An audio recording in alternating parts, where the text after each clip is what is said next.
இறையேசுவில் பிரியமான சகோதர சகோதரிகளே, நமது ஆண்டவர் இயேசு கிறிஸ்துவுடைய திருப்பெயரால் உங்களுக்கும் உங்கள் குடும்பத்தில் இருக்கிற அனைவருக்கும் அன்பும் சமாதானமும் மகிழ்ச்சியும் உண்டாவதாக.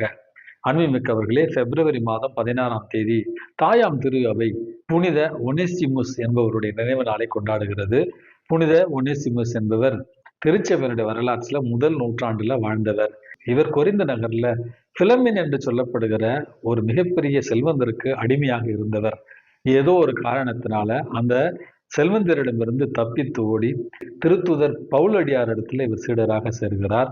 அப்பொழுது திருத்துதர் பவுல் இந்த ஒனேசிமுவை பிலமின் என்கிற அந்த செல்வந்தர் இடத்துல அனுப்பி இவரை மன்னித்து அடிமையாக அல்ல மகனாக ஏற்றுக்கொள்ளும்படி ஒரு கடிதம் எழுதுகிறார். அதற்கு பிறகு ஒனேசிமுஸ் அந்த கடிதத்தோடு செல்வந்தராகிய பிலமினை சந்திக்கிறார். அவர் இவரை மன்னித்து ஏற்று மகனாக ஏற்றுக்கொள்கிறார். அதற்கு பிறகு இவர் மறுபடியும் திருத்தூதர் பவுலிடத்திலேயே பணி செய்ய செல்கிறார்.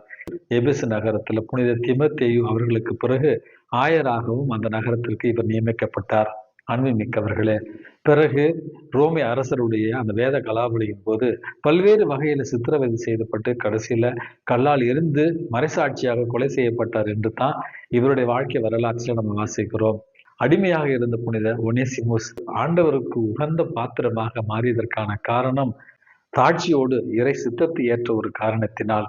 தன்னுடைய வாழ்நாள் முழுவதும் பல்வேறு வேதனைகளையும் துன்பங்களையும் அனுபவித்தாலும் ஆண்டவருக்கு பிரமாணிக்கமாக இருந்ததால் அவரை இறைவன் உயர்த்தினார் என்று தான் இவருடைய வாழ்க்கை வரலாற்றில் நம்ம வாசிக்கிறோம்.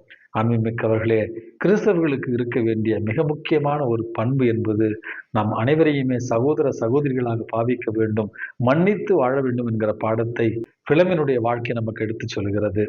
அன்புமிக்கவர்களே, இன்றைக்கு நமக்கு கொடுக்கப்பட்டிருக்கிற நற்செய்தி வாசகத்துல நமது ஆண்டவர் இயேசு கிறிஸ்துவிடத்துல பரிசேயர்கள், சதுசேயர்கள் மற்றும் மறைநூல் அறிஞர்கள் எப்பவுமே இவங்க 3 பேர் தான் இயேசுவிடத்துல எங்களுக்கு ஒரு அருள் அடையாளத்தை நீங்கள் காட்டுங்கள், அப்பொழுதுதான் நாங்கள் உன் மீது நம்பிக்கை வைப்போம் அப்படி என்று படித்தவர்களாக இருந்தாலும் மறைநூலை அறிஞர்களாக இருந்தாலும் 24 மணி நேரமும் 7 நாட்களும் இயேசு என்ன செய்கிறார், எங்கே சென்றார் என்பதை வேவு பார்க்கிற உளவு பார்க்கிற நபர்களாக இருந்தாலும் கண்கூடாகவே இயேசு செய்த அற்புதங்களையும் அதிசயங்களையும் அவர் கற்பிக்கிற அந்த அதிகார தோரணையும் பார்த்தவர்களாக இருந்தாலும் இயேசுவிடத்துல மறுபடியும் எங்களுக்கு ஒரு அருள் அடையாளத்தை காட்டுங்கள் என்று கேட்கிறார்கள்.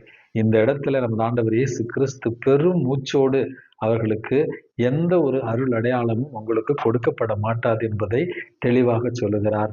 அன்புமிக்கவர்களே, ஆண்டவருக்கு இங்கு அருள் அடையாளம் காட்ட முடியாத அளவுக்கு வல்லமை இல்லாமல் இல்லை. மாறாக அவர்களுடைய கடின உள்ளத்தை பொருட்டே இன்றைக்கு அவர்களுக்கு அருள் அடையாளத்தை அவர் எதையும் செய்யவில்லை என்பதைத்தான் இன்றைக்கு முதல் செய்தியாக இன்றைக்கு நம்ம புரிந்து கொள்ள வேண்டும். அன்புமிக்கவர்களே, ஆண்டவரிடத்துல அருள் அடையாளங்களையும் அற்புதங்களையும் நாம் தேடுகிற நேரத்துல ஆண்டவருடைய பிரசன்னத்தை நம்புவதற்கு, ஆண்டவர் மீது நம்பிக்கை வைப்பதற்கு அருள் அடையாளமும் அற்புதமும் நடந்தால் மட்டுமே நான் நம்புவேன் என்று நினைப்பது ஆண்டவரையே சோதனைக்கு உட்படுத்துவது, கடவுளையே சோதனைக்கு உட்படுத்துவது என்பதை இன்றைக்கு நம்ம புரிந்து கொள்ள வேண்டும். கத்தோலிக்க திரு அவையிலும் இன்றைக்கு ஒரு சில நபர்களிடத்துல நம்ம பார்க்கிற இந்த அவநம்பிக்கையை, விசுவாசம் இல்லாத ஒரு நிலையை நம்ம பார்க்க முடிகிறது.